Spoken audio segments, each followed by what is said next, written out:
Hello everyone and welcome to Walford Weekly, your weekly EastEnders podcast, where this week we'll be discussing the episodes released on the BBC in the UK from Monday the 28th to Thursday the 31st of March 2022. Hello everyone, I hope you are all very well and looking after yourselves.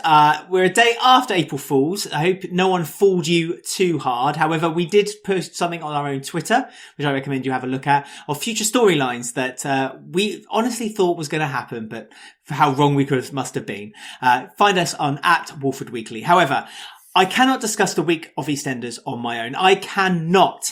I have to do it with a man that, well, he has many descriptions, but let's just call him Rob. Hello, Rob. How are you today? I'm very well, thank you, Alexander. How are you this week? Yes, I'm very good. Look, let's don't do the small talk here, Rob.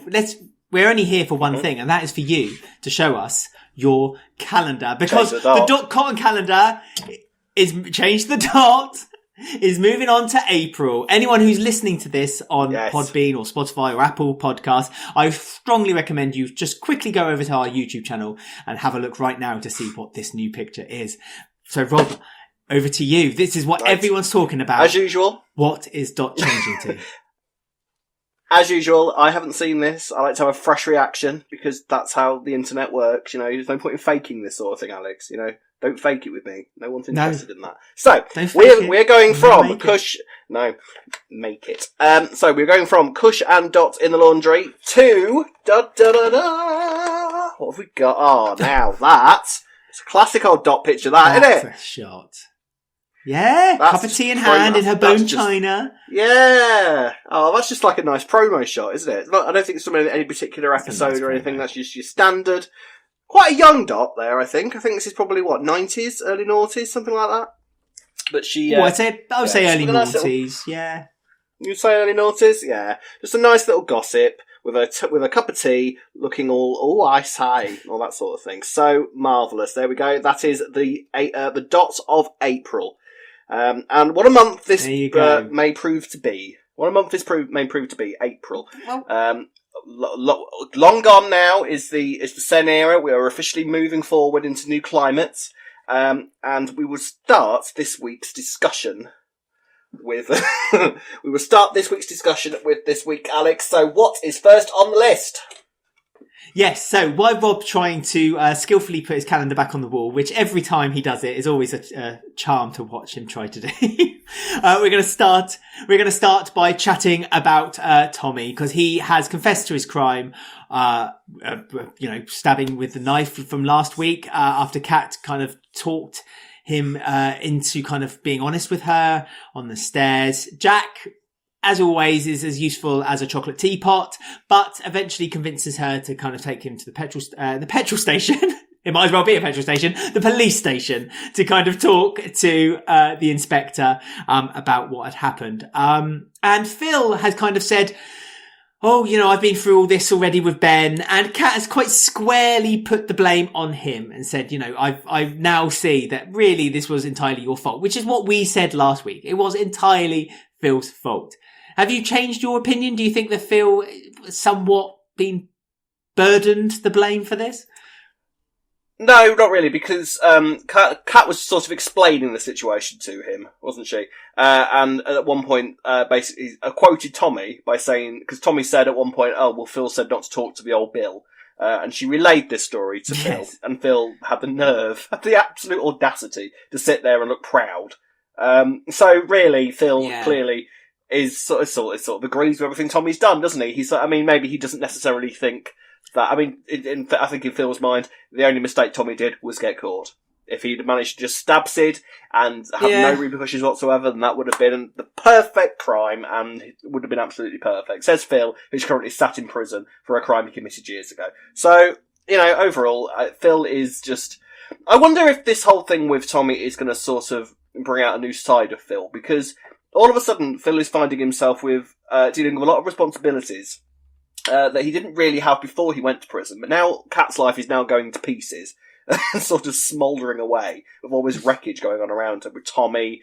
I am enjoying this whole kind of thing with Tommy and Kat. Obviously we wax lyrical about new Tommy every week now, but the scenes with him and Kat were really nice. The scene where Kat and him were sat on the stairs, when she actually found the knife, I don't know why he decided to put it in the cupboard, because I thought he'd put it in his bag, which seemed like the most sensible place to put it, but he decided to put it in the cupboard, just under a tea towel. So I don't know if that was the cleverest thing to do in the world, but under the stairs. There was a really nice scene, under the stairs, and there was a really nice scene where, Tommy and Kat, she told him to just come sit by him, and then said, so, anything to tell me, and then produced the knife. Still anything to tell me? No? Nothing? No? But then went to Jack. I don't know what she thought that was going to do. We've had this discussion about Walford Police. Jack isn't going to do anything. And they have this interview in the police station, or the petrol station, whichever is your choice. And Tommy kind of, I think, is regretful, but there is still elements of Phil there, isn't there? Like, you can tell that he is sort of still taking a lot of what Phil said to him on board, trying to live his life a little bit like the Phil way. So, do you think that that's now going to be a problem going forward, or do you think this is enough to teach Tommy Phil's way is not the right way? I mean, I don't think Kat wants Phil to have, at the moment where things are standing, I don't think Kat wants Phil to have much more in Tommy's life either. And Tommy was remorseful, and Tommy felt guilty for it. He knew what he did was wrong. And I think it was more the fact that he knew the repercussions were going to be very difficult for him, for the reason why he kind of kept it to himself. The fear of, especially, Jack isn't the most inept police officer in the world, but nor is, he also knows that if he does something against the law, then there's going to be repercussions and things are going to be bad for him. So I think that was what kind of stopped him from kind of telling the truth initially. Kat is actually showing herself to be a very good mother.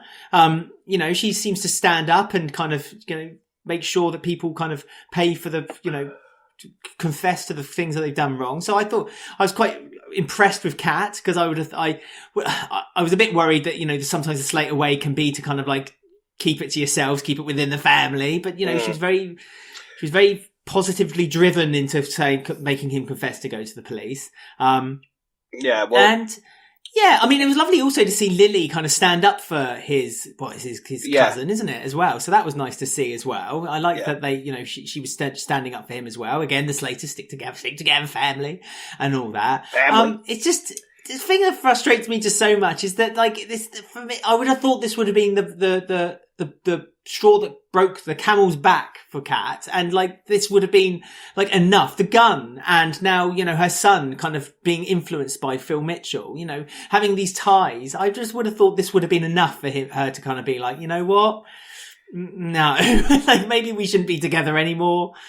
I mean, yeah, I know, but the thing is, look how long Sharon stuck around, and to be fair, if it was up to Sharon, Sharon probably would still be there. Despite the fact that Phil was solely responsible for she still would. Her son's death. She would still be there. The other thing, of course, is the fact that all the Slaters are currently living in Phil's house, and the problem Kat has there, I think, is no matter how much you might want to kick up and scream about this, she doesn't really have a huge amount of options in terms of where to live. And with Jean's mental health going all over the place, and the fact that there are so many kids in that house now, so many kids. There's all of Kat's kids, all of Stacey's kids, Janine's kid. I still can't believe that Janine's daughter is living with Stacey, and there has been nothing made of that whatsoever. I think that's such a waste. Because think of the storyline potential there. These old enemies, Janine and Stacey, and there's no sort of result from, the fact that Janine's daughter, pretty much the sole reason that Janine is in Walford at the moment, living with Stacey, who she's got all this history with. It's for her daughter. They're not discussing that at all. Yeah, and they're not discussing that at all. I think that's a waste. That is strange, actually. You've got a fair point there. Why have they not kind of involved Scarlett and Janine's kind of, relationship more between of her and Kat? Because it began with Kat and Janine, but obviously they've taken Janine's story into a different direction, and I suppose they can't really. Scarlett being involved with that would be maybe make it a bit more complicated, a bit more tricky for her to do. I mean, it winds me up for how whoever ends up being with Phil is just a lapdog to him. It's happened with Kat, it's happened with Sharon. As you quite rightly said, Sharon would do anything for Phil, and probably still would. Well, still does, and so became a lapdog. Dog, it happened. It just happened to Lisa. Lisa did the same way? It just frustrates me and just really winds me up that Phil seems to have this power over women, that he can just do this. And again, it's just now happening with Kat again. I mean, I've not necessarily got a problem with, which a lot of people have, with Kat and Phil as a relationship per se, but I do have a problem with the fact that it kind of, I hope, and it isn't so far, weakening Kat. But I don't think it. And I hope if there was any signs of that, where Kat becomes like this kind of like Phil character, that then she would finally break away from him. But then that's just my personal issue with Phil, happens. I think, more than anything. Yeah, I know. You've got a long list of issues about Phil, haven't you? I do. But the main story, which is obviously the Tommy story, and as you say, Tommy is a great little actor, and I want more of, what's coming up with him, and I just love seeing the scenes. Like a couple of weeks ago, we were praising how many scenes with kids there were, and again, Tommy and Lily, it was just so nice to see them working together. So I want a lot more of that as well. Would be fun to see too. Absolutely. Another story this week, which progressed quite quickly, is Stuart and Rainie. They've got their child. However, they had to deceive Bernie, who was basically gave birth this week to the little baby, and she came back, and they had to deceive him. But she did find out that Stuart has cancer. But luckily, or maybe not so lucky, someone was there to kind of save the day, and that was Aunt Vi, who returned. First of all, quite moderate, quite excited to see her. I was kind of like, okay, I'm happy to see her back. I'm happy to give her a second chance. Came in quite quiet, quite normal, quite sensible, and it didn't take long. About 1 minute in, and then the shouting began again, and she started, becoming the character I don't want. Why does everything have to be so loud and vocal with Aunt Vi? Why can't there be that like light and shade when she's kind of giving advice out? I know. I feel like I am standing in the middle of a massive football pitch, being the only cheerleader on TV. It's just like, give me I like her, and I'm pleased that she's back. And I feel like I'm literally the only person that's saying this anywhere. But. She kind of came back a little bit and did, her thing, which we know Vi can do, kind of having a little bit of dialogue where you're just sort of like, you're kind of like, yes, we know you can do that, yes, come on, where's the thing, yeah. But then, once we started going into stuff where she was talking to Rainie, and then she was talking to Stuart about the cancer and doing, like, nan stuff and doing family stuff, I thought she was really strong and was really working. I think it's just a case of balancing out Vi's personality in that respect, isn't it? Because what they're trying to do with Vi, and I've always tried to do with Vi, is do funny old woman. Which, the problem with funny old woman is there's only really kind of two different ways to do funny old woman. And one is sort of doddery, absent-minded Ethel type funny old woman. And the other is sort of aggressive, balls by, grabbing the balls people, funny old woman, which is what they've done with Vi. But that has kind of been overdone a lot in soaps everywhere. Watch Corrie try and do new funny old women, and you will get this every single time they try. Oh no, they're failing. They're failing. I agree. Yeah, because it's seen as what a strong older woman looks like now, isn't it? In terms of televisual representation, that's the thing you sort of. They think that we want to see, and actually, what we want to see is lots of lights and shades. And I think when Vi is given the sort of more delicate material, like when she was talking to Rainie, and because I still love the relationship between her and Rainie, and I did quite like the fact that both Stuart and Rainie turned around to her and said, "Where the hell have you been?" And Vi just sort of shrugged it off and went, "Well, I'm back now, so it's fine." And we were kind of like, "Is that all we're getting? Is that honestly all we're getting?" So we'll kind of see what happens with if we get any more talk of Christopher, because that's where she went, and we haven't really heard about what went on there. So maybe she's holding another secret. Maybe we're just never going to talk of Christopher again. Who knows? Yeah. I was so wound up that they just forgot that story as well. It was almost swept under the carpet, and I didn't like that. I know, again, it's a bit like what we were just talking about Janine and Scarlett. I know it was under like the forefront story. The story we were meant to be focusing on right now was that Vi had returned. Stuart needed to be given good advice about taking the operations, and then talked down about being worried about the drugs for his cancer, so they could eventually get Rainie and Stuart's dream of having a child. Little Roland, little boy Roland, and how are you pronouncing that? Roland. It just reminds me of the character from Grange Hill. He'd be like, Roland. Oh, okay, fair enough. There was a character who used to say, okay, but yeah, sorry, it's nothing to do with this. What she came in to do, I have no problem with. What Vi did, I thought was great. She balanced out Rainie and Stuart this week. She stopped Rainie from drinking. Yes. She talked her down. kind of got the strength, so there's more numbers behind the kind of go to the hospital and get yourself fixed Stuart party. Yes. I mean, it kind of ultimately ended up that basically because Warren was the guy who kind of would be introduced this week as the guy who kind of gave him the powders, the drinks that were meant to be shrinking the cancer like a star into like a dwarf. Yeah, into like a black hole, into a dwarf star. And because he had then talked badly about Vi, that was ultimately that what happened. Stuart changed his mind. He was like, oh, Warren's said something against my family again, and so now I'm more inclined to believe, to take the side of what Vi had done. So I've got nothing wrong with what Vi's purpose was. I just don't like the way it's being delivered. It just feels like, and I don't know if it's because, a lot of actresses kind of come out and, if they come from the stage, they're used to a stage background, so they would say the lines very vocally, very big, from the lungs, from the chest, shout them a lot. And it feels like that's what the actress is doing. It's like she's projecting to an audience rather than forgetting that she's in a studio. And I'm not saying, I know the actress who's playing Aunt Vi is,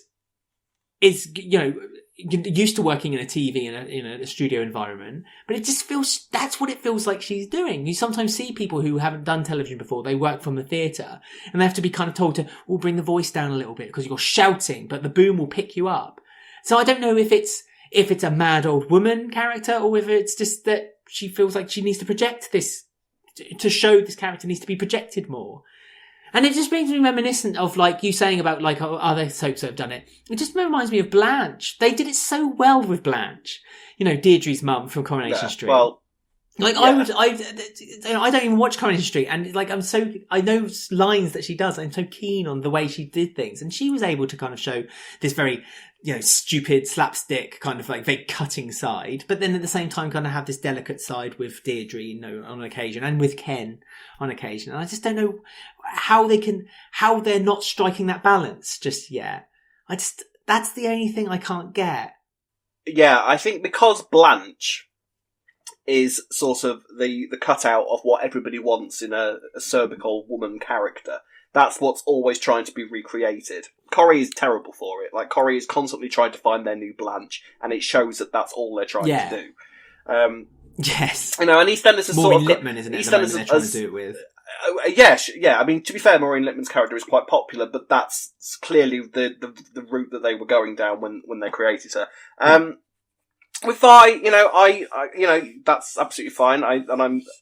I appreciate everything you just said. The sort of Stanislavski method of acting has sort of clearly not passed you by. Which fair play. It's the world of acting according to Alex Osborne. It was very good. I sort of agree. But I'm sort of waiting. For me, it's more because I just don't think that she's been given the right material yet. And I also do think that, she is sort of a character that is probably at danger going into a new era with a new producer. So it's questionable whether Vi's even going to be around for much longer. I don't know. Maybe this new producer will come in and say, right, this is how you do Vi. And then, a year from now, Vi will be one of our favourite characters because she's just been written better. Yeah. And she's been directed better. And she's just been, and she's just got better things to do. So, yeah, I know. I mean, do let us know in the comment section what you think about Vi, what you think about what you want to see from Vi, or whether you're just done with Vi, wants to leave immediately, or do you think there's a way of sort of making Vi more likeable in your eyes? Let us know in the comment section below, or via all of the details that we will give you at the end of the show. Absolutely. Definitely get in touch with us and let us know what you think of Vi. I'd love to see, I reckon there'd be a split. I do think there are fans of Vi. I really do, but I don't know. Like you say, I just want to give it time. I really want her to, I would like her to blossom. And I'd like us to go investigate that story the reason why she left in the first place. But we should also say that Bernie returned this week, with child. Waters broke, went to hospital, had the baby. She seemed really willing to give away the child this week, didn't she? This time, the reason she left was because she thought she couldn't split. Yeah, she couldn't split with Roland. But then afterwards, she kind of seemed very accepting. She kind of happily wanted to give the child to Rainie and Stuart until she obviously heard the news that Stuart had cancer. But then was again very forgiving to them once they kind of talked it through together. So yeah, did you find that a bit strange that Bernie kind of her view had gone 180. Yeah, I mean, I wonder if it was more to do with the fact that whenever anybody does a surrogacy story, the next natural step is for mother to say, actually, no, I've been carrying this kid around for 9 months, it's now mine, and try and stop me. You know? And I was sort of surprised that they didn't go down that route with Bernie's, particularly after everything that the Taylors have gone through. I kind of wondered whether Bernie's train of thought would be, right, well, the best thing to do here is to bring a new baby into our family and make everybody happy again. But that really just didn't even occur to Bernie, not once. And she kind of saw the whole... She wants the money more than she wants the kid. I know. She really wants the money, doesn't she? She mentioned that more than a few occasions. Yeah. Wants the money? What's the money? All that she wants is the money, not another baby. No. I actually found that quite refreshing. I don't necessarily mind them going down, doing that route instead. I think it's quite nice to just see this story done as merely a business transaction. That's all Bernie sees this as. She has literally been carrying this kid around for 9 months, and that's my money. Thank you very much, goodbye. Nice doing business with you. Yeah. That's all she's doing, and I quite like that. All done. Chin-ching! And I quite like that. I don't know how much money she's expecting, and frankly, by Rainie's face, she ain't getting that money anytime soon, because Stuart spent all of the money and the savings on powders and stuff that he's putting in his coffee to make the cancer go away. So, I don't think Bernie's quite aware of that yet, isn't she? She knows everything else about the cancer, and the fact that it had got worse, and the fact that Stuart had been to hospital, and had, like, an awkward meeting with the doctor, and said, you need an operation, like, yesterday, mate, so can we get this out of you? She knows all of that. I don't think she quite knows that all of her money has actually been spent on sherbet lemon being put into tablets and being told that it's going to cure the cancer, does she? So I think that's probably to come next week. But I did like Rolly, and now I'm surprised you haven't mentioned the fact it's clearly been named after the dog, after the first big dog on EastEnders. Rolly, yeah, I suppose so. Yeah, Den's dog.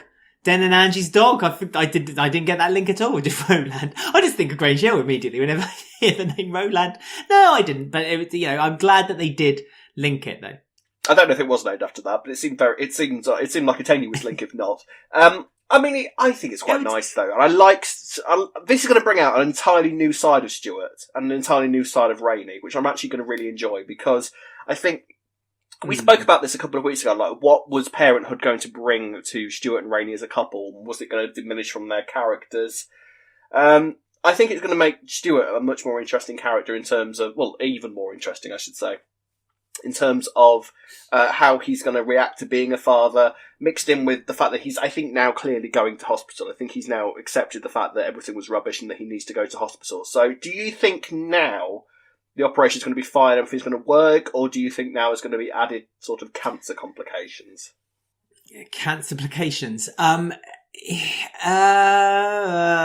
don't know. I'm still on the fence on whether I think that eventually Stuart is going to die from this storyline, and we've just talked about this before, and whether it's fair or not, and whether it's really the right route to take or not. I don't know. I'm not one to say. I'm not the writer of the show, but I don't know. They kept talking about how close they were and how, it might be too late and whatever. I don't know. It's weird. And also Rainie for me is almost like Ronnie. She can never be happy. No matter what she tries to do, she will never be happy. And I just think that this is just going to be another nail in that coffin of Rainie's happiness. She's finally got what she wants, a family and Stuart, the baby, and something will take it. Rainie's going to go very close to that very, Janine running over your child moment. My baby! Fast forward 15 years. Rolly's going to be rolled over on just outside the tube station with Scarlett like behind the wheel of a car or something. You reckon that's where it's heading? Do you reckon Rolly's not long for this world? I mean, I don't think it'll be as long as 15 years. I mean, that's... No, maybe not. No, I mean, that's a long-term plan for EastEnders, and I don't think, again, currently that's something they've foreshadowed right now. But, I mean, if that is the plan for 15 years' time, that Roland will die outside the tube station by a very elderly Janine, kind of like, ooh! It won't be even a car, it'll be like a mobility scooter. A mobility scooter. Yeah. Whacking her around the head with a cane. Yeah, I see. You should have worn slip-on shoes! Yeah. I couldn't hear you coming.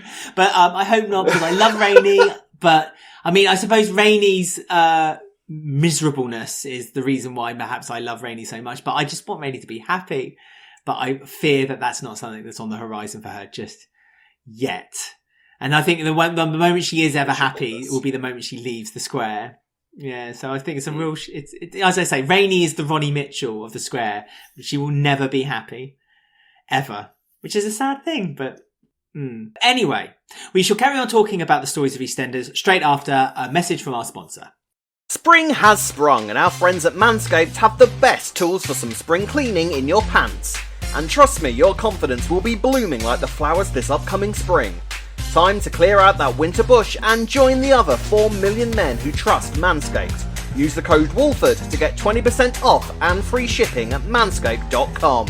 Manscaped are the global leaders in men's below-the-waist grooming and have forever changed the grooming game with their amazing Performance Package 4.0. Inside this ball care bundle, you'll find their Lawnmower 4.0, Ear and Nose Hair Trimmer, Crop Preserver Ball Deodorant, Crop Reviver Toner, Performance Boxer Briefs, and a travel bag to hold your goodies. The Lawnmower 4.0 trimmer is a pube assassin that is waterproof and equipped with an LED light, so you bet it's a major key to the new shower routine. The Weed Whacker Nose and Ear Hair Trimmer provides proprietary skin-safe technology, which helps reduce nicks, snags, and tugs in those delicate nose and ear holes. And why not complete your grooming game this spring with a new refined cologne signature scent by Manscaped? This stuff is legit and will have you smelling like royalty. And if you purchase now, you will receive 2 free gifts, the Performance Boxer Briefs and Shed Travel Bag. So smell and feel good this spring with 20% off and free shipping with the code Walford at manscaped.com.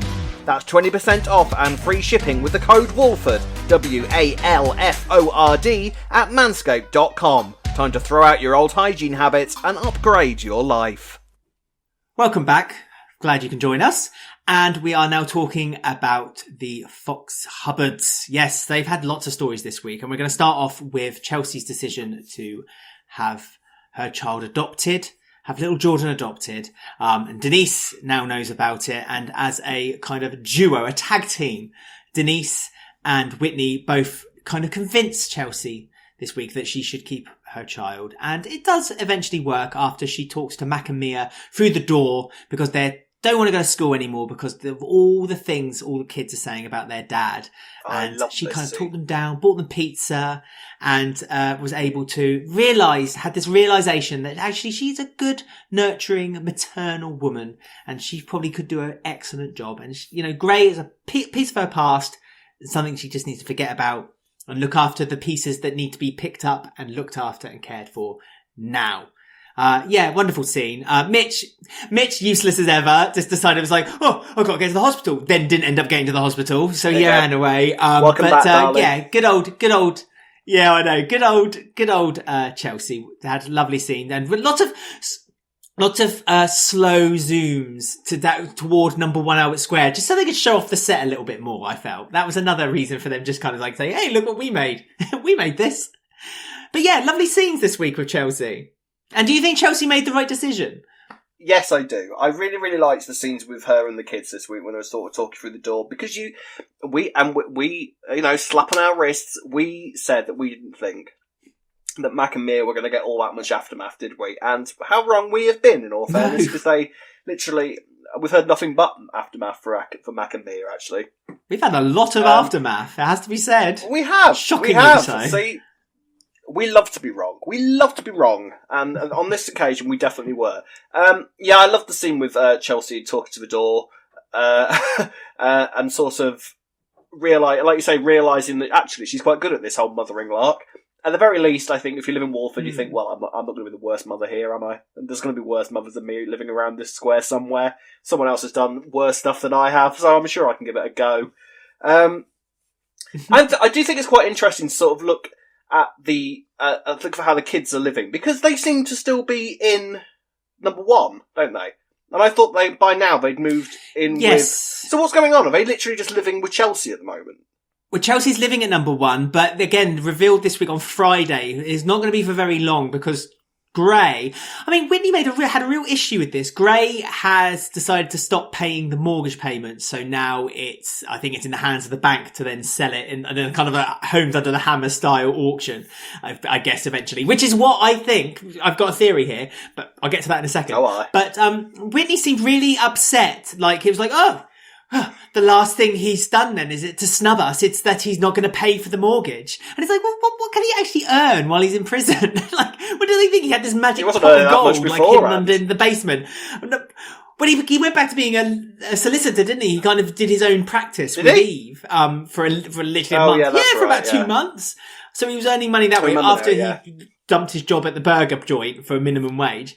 Yeah, but I felt a bit sad. Not that, I shouldn't feel sorry for Gray. I don't feel sorry for Gray necessarily, but I did think it was a bit unfair for Whitney to kind of like plant that on him. Yeah, I felt like it was like, Gray's not going to really earn a lot of money in prison, so I don't see how you've planned he was going to pay the mortgage off in any way. So yes, I think that number one is up for. Well, number one is. There's no thinking about it. It is most definitely going to be up for sale. It's going to be a new family moving in. I don't want them to scrimp and save and find a way for them to save the house to get it.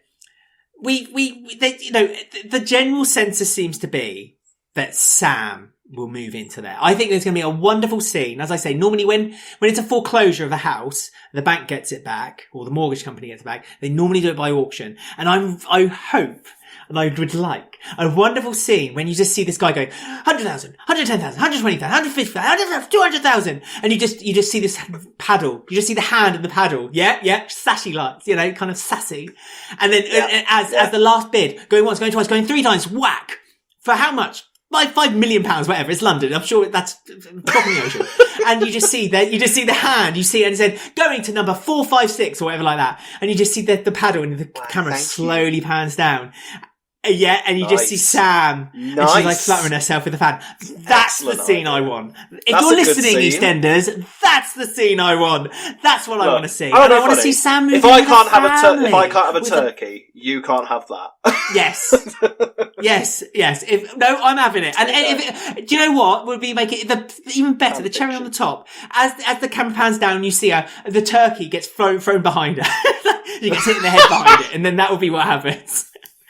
So we both get what we want. But I want Sam moving in. I want Sam moving in with a new husband, and I want Sam moving in with 2 kids. I want a new Mitchell family on the square. Number one is just one tiny little step down from the Queen Vic, and I want them to move in, and I want them to get dirty straight away. I want the fun to begin. I want there to be secrets and all kinds of fun stuff in there. Yeah, so yes, that's how I want them introduced. I mean, that's some mighty good theory basing you're doing there, young Alexander. That's not bad actually, because there's clips. These people that sort of they stand outside Elstree Studios and wait for the cast to drive in and out, and then sort of take selfies of them. And there are some of Kim. So Kim is filming. Kim is filming, and if we say that we are about 4-6 weeks in between filming and an air date, so we've not long until Sam arrives. So.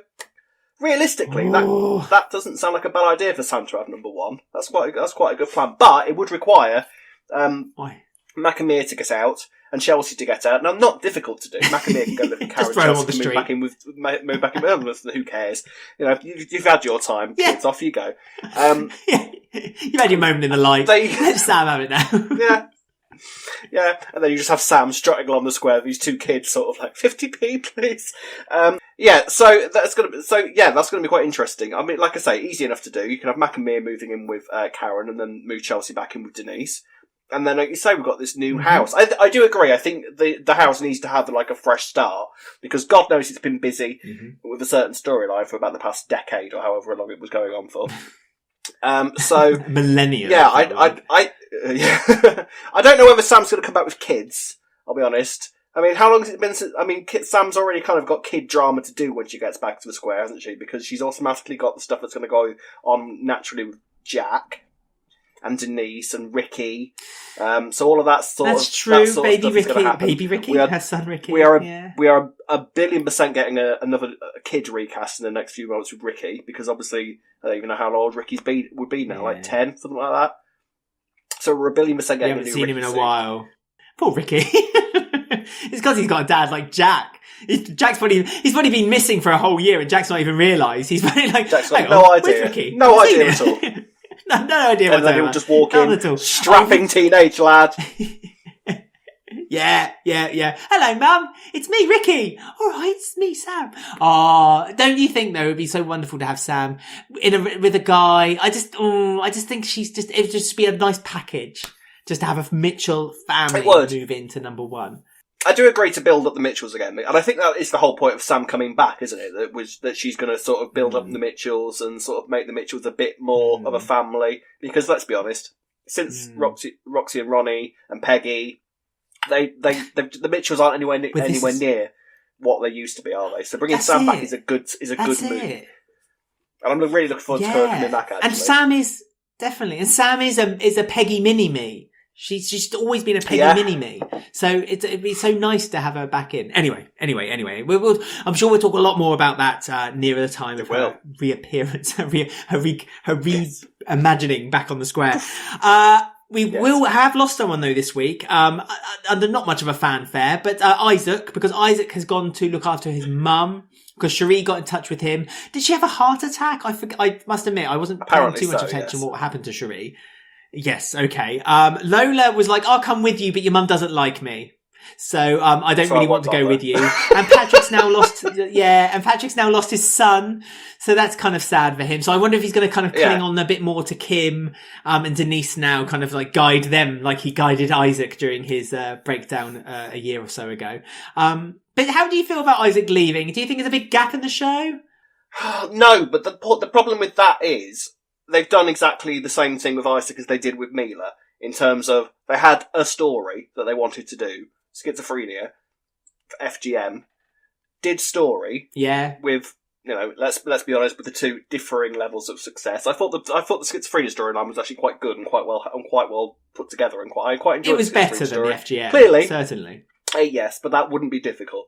But clearly, they had no idea what to do with Isaac after that. Not a clue. Didn't have a single plan for his character at all. Once Cherie had gone, right, well, you've got nothing to do now. Nothing to do whatsoever. And I think it's a shame, actually, because I actually think that Isaac's schizophrenia storyline was the making of Lola. I thought Lola really kind of stepped up to the plate as a good character. That's what I mean. Lola's kind of got nowhere to go, seemingly, now. Yeah, see, Lola's got nowhere to go but down now, has she? Like, her real problem. Only connections now, she doesn't really have any connections now with the Trumans, does she? Now Isaac's gone. There's not really going to be that much connection there at all. No. But where is she living at the moment? Is she living with Isaac at the moment? Is she living in their house? Yes, she did. She moved in with Isaac. So, like, presumably she's going to, she can't move back in with Ben, because Ben's now living with Callum. Yeah. Although, I think, is that right? They must be, they're married. Yeah. So she can't, so I guess she's just staying with Patrick then, with the Trumans, I guess. But now Isaac's gone. That's an odd arrangement, I guess. It is. And the problem is, Isaac did turn around to her and say, I'm not gone forever. And now we've been told that was Isaac's last episode, so he's gone forever. We all knew he was.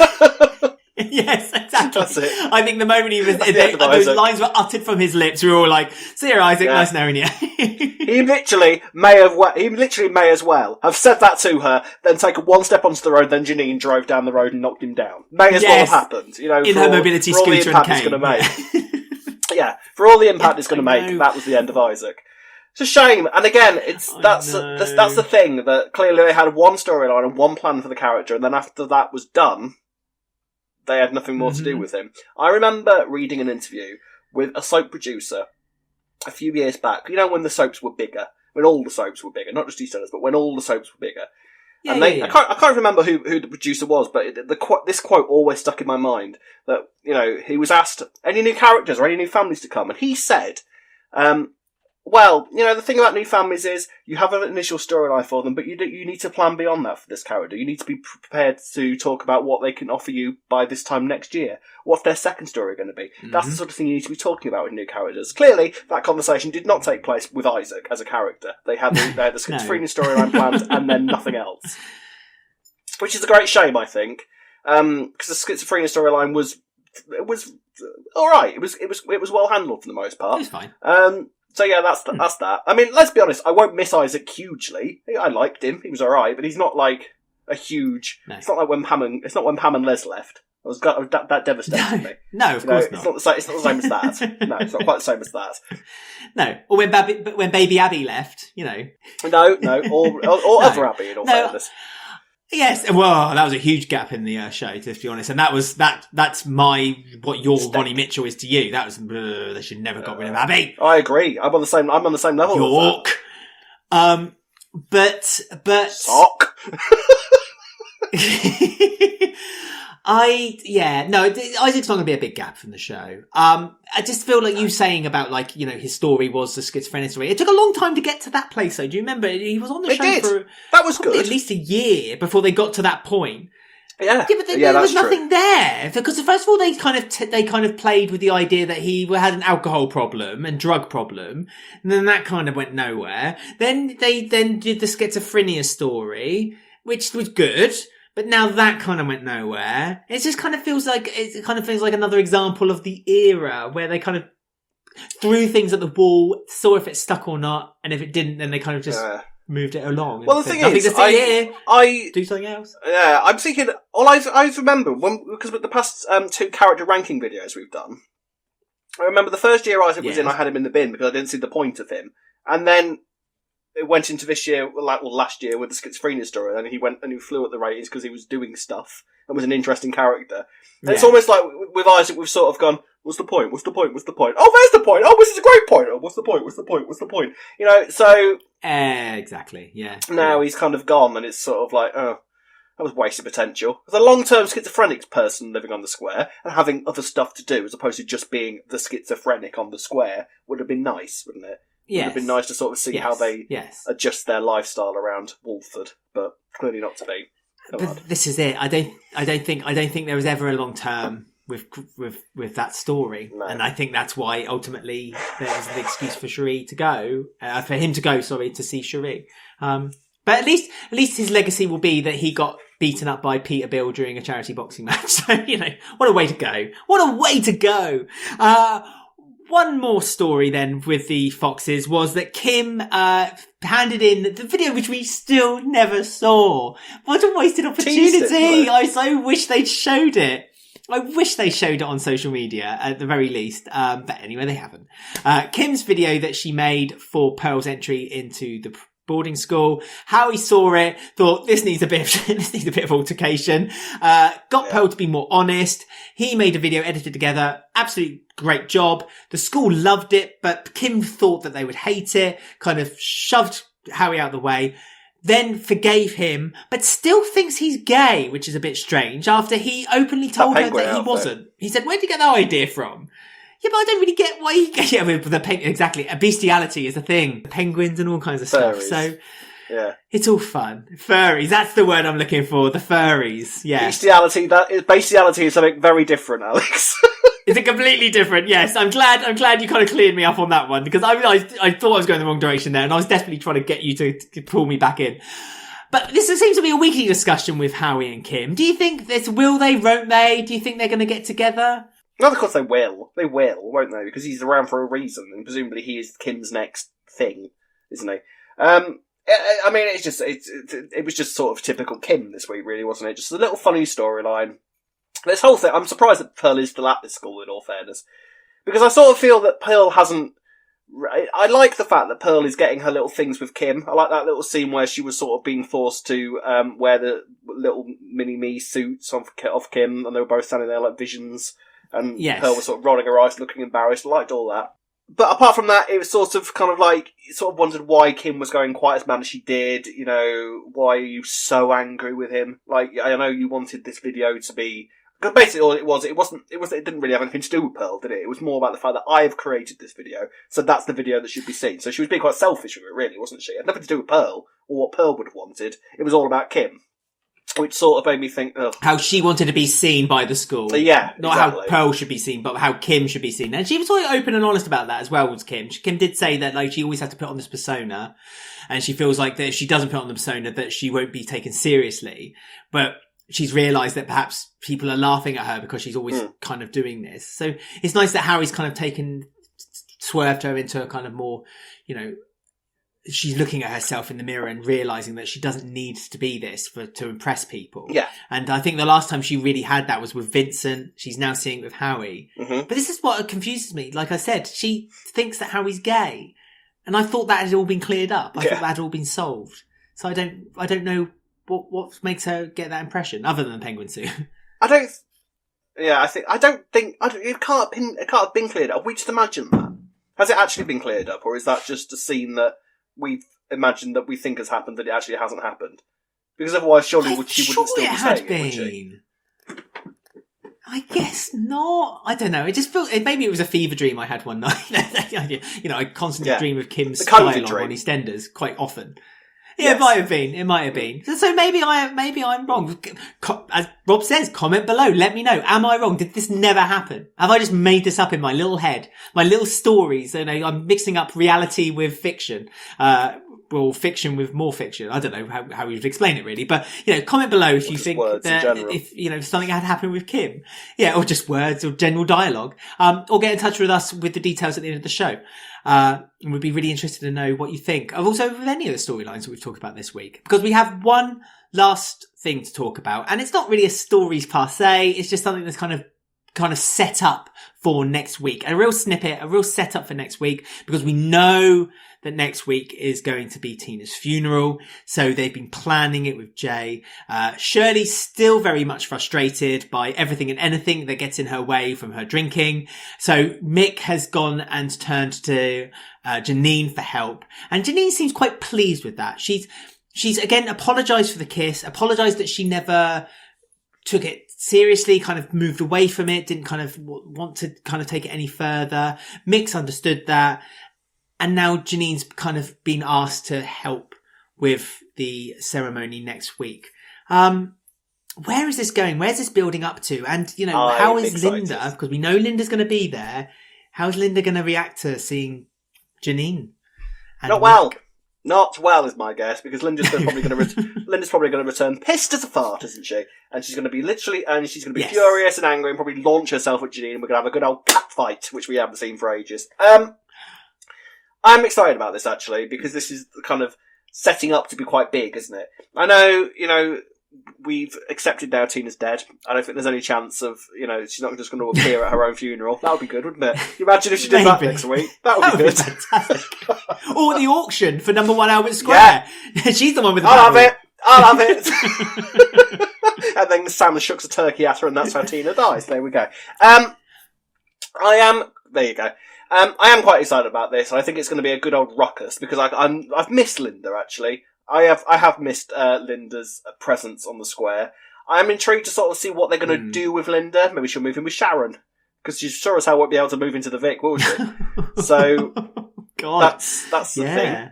Sharon's going to have to stop her from drinking. Bring that on. Or maybe Sharon won't even bother. I was going to say, that's not going to go out well, because Sharon tried to stop... No, she won't stop Phil. her own husband, Phil. She didn't stop. Yeah. So they're meant to have a dry house. Let's never forget the Easter scene when she drank far too much with Mel and Hunter at the dinner table.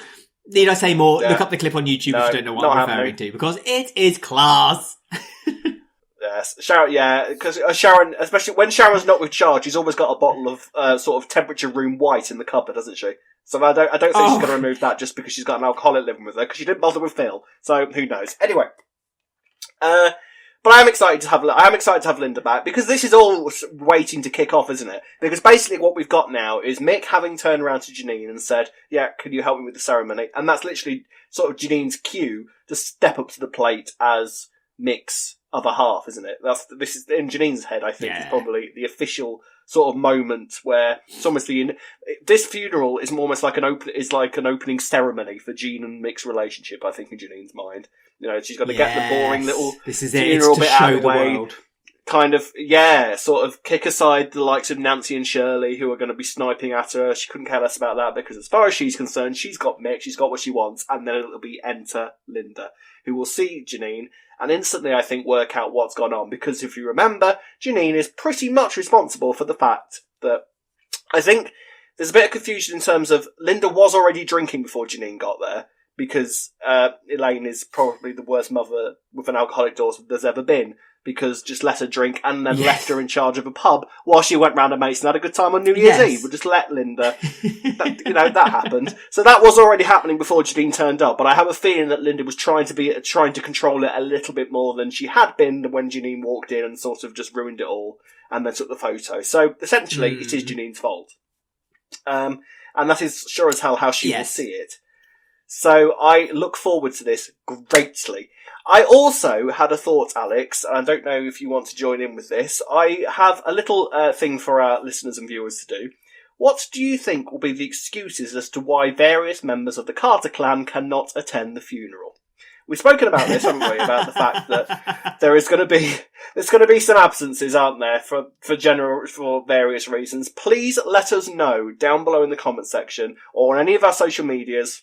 Excuses for different members of the Carter family not being at the funeral. We've got Johnny, we've got Lee, we've got Babe, we've got Zazdar, we've got the plethora of Carters that you could take your pick and give us an excuse. We'll read the best ones out next week, so let us know your excuses in the comment section below. No, that's a perfect. As Rob says, all the details will be at the end of the show, but suffice to say, on Twitter, at Walford Weekly, either DM us or just comment on, just get in touch with us, tag us in something, and yes, we will read them out. Sounds fantastic. And you guys have been getting in touch with us this week, actually, on our Twitter, over a very small little news story, which we're going to have a quick little chinwag about on I Ain't Want to Gossip.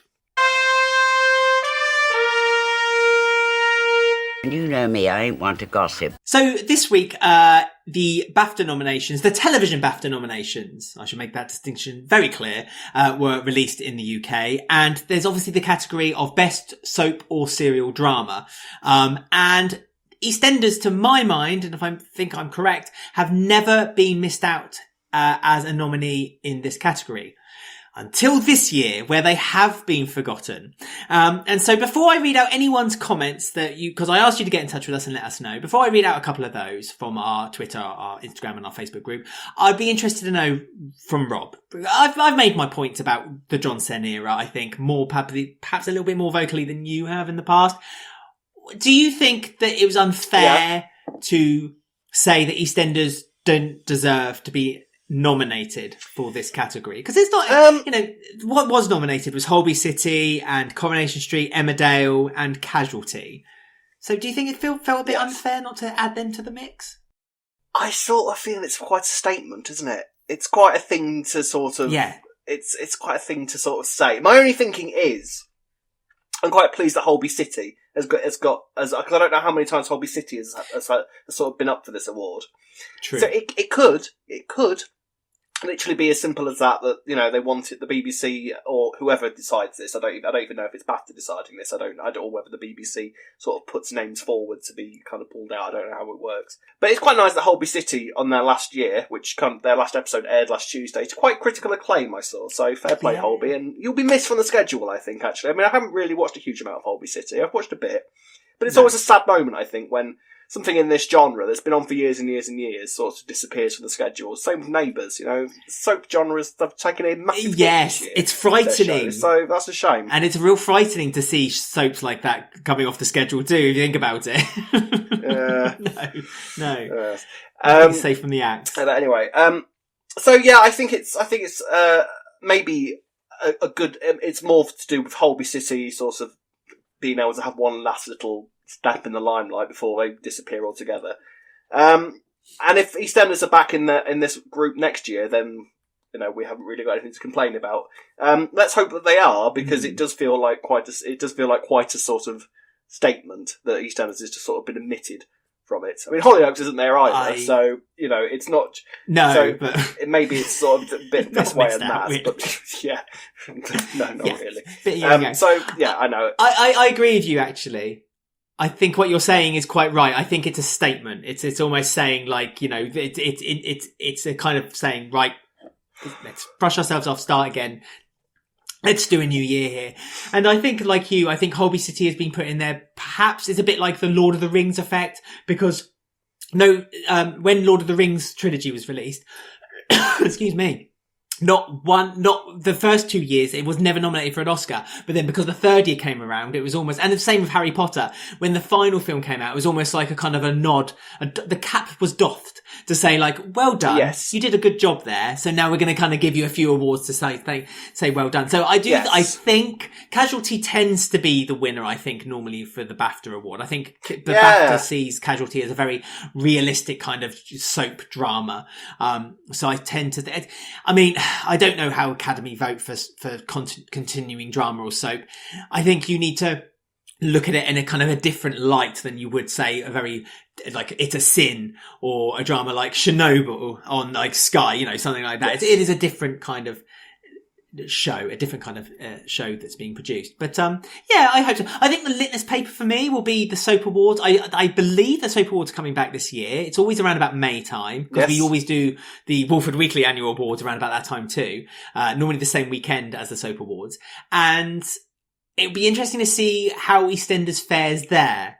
Because obviously that's more kind of leaning toward the genre. Well, obviously it's leaning toward the genre of soap because it's soap awards. If it was a soap awards and they were giving awards away to like comedy dramas, then it would be a completely different show.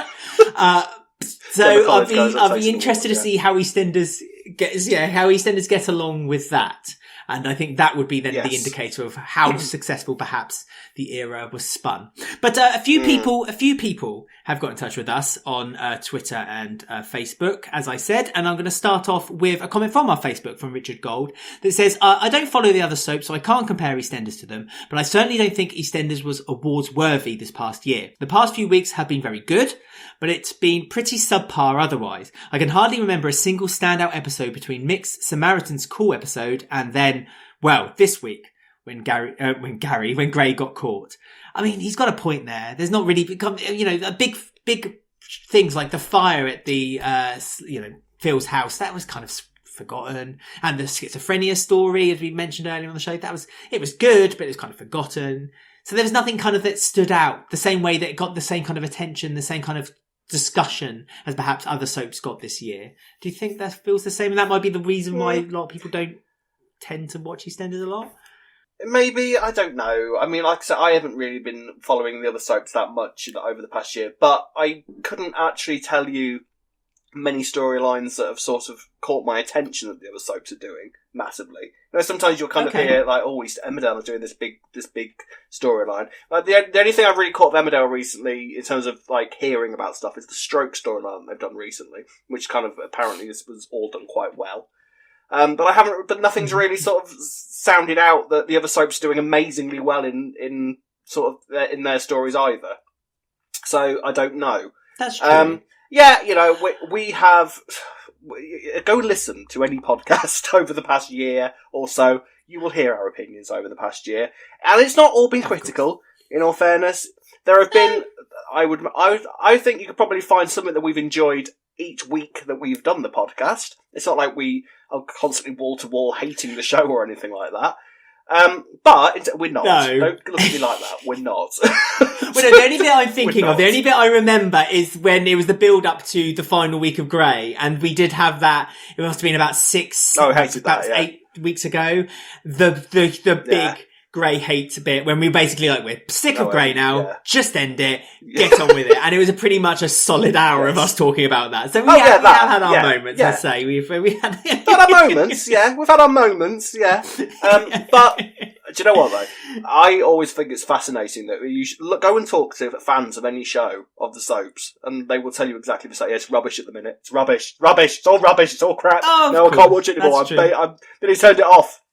Don't ask fans how good a show is. Never do that. Never do that. No, never. But then I think that you saying there's been a couple of moments this year. 3 moments? I can't remember when. When did the Jeff story happen in EastEnders when he eventually met his... Coronation Street. When he eventually met his demise. See that... Yeah. Like last year? Was that over a year ago now? Like towards the end. It was towards the end of COVID, because that all came to a close on their 60th, which would have been 2020. 2020 that would have finished. Okay, so a bit longer then. But there has been other moments where Coronation Street have kind of sucked us in. Like, Ben and I watched the story when Seb died, for the hate crime story. Oh, yes. Ben and I did watch that, Coronation Street. The Coronation Street, by no means would I say that was good, but we watched it. So I think that other soaps have kind of like sucked viewers in. It was terrible. The other soaps have sucked people in where EastEnders hasn't been able to do that. And as Richard said, the last time really...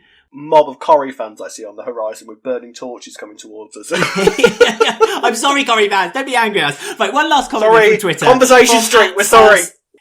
We're sorry. At Smithering Adam has said, I'm appalled as it's head and shoulders above any other soap. Seems like everyone is just trying to sabotage and disregard EastEnders for the soap it is. The other soaps are in an abysmal place at the moment too. So this is what you've said before. You've said like other soaps have they're all kind of on a level playing field. Let's be honest with you. It's just that some perhaps are being seen with better light. Yeah, the interesting thing for me is it's been we're in a period with the soaps at the moment where, you know, normally if one soap is sort of having a down period, like having a bit of a rut, there'll be another soap that's stepped up to its game and is like amazing that everybody's suddenly talking about. And I sort of don't feel like any of the soaps are doing that at the moment. You know, especially between Corrie and EastEnders. I was watching both at one point, and there was times when EastEnders would be at the top of its game, and then there was other times where EastEnders would be in a bit of a rut and Corrie would step up and be at the top of its game. Completely undeliberately, obviously, but it doesn't seem like any of the soaps are really doing that at the moment. Like, they're all sort of just muddling along. So I wonder whether it's just a thing that all the soaps are sort of in a little bit of a down period at the moment, or maybe people aren't talking about them as much, or whatever. I think the future of soaps is interesting. I think this year has proved that no show is safe and the soap genre is not exempt from the sign from the Grim Reaper.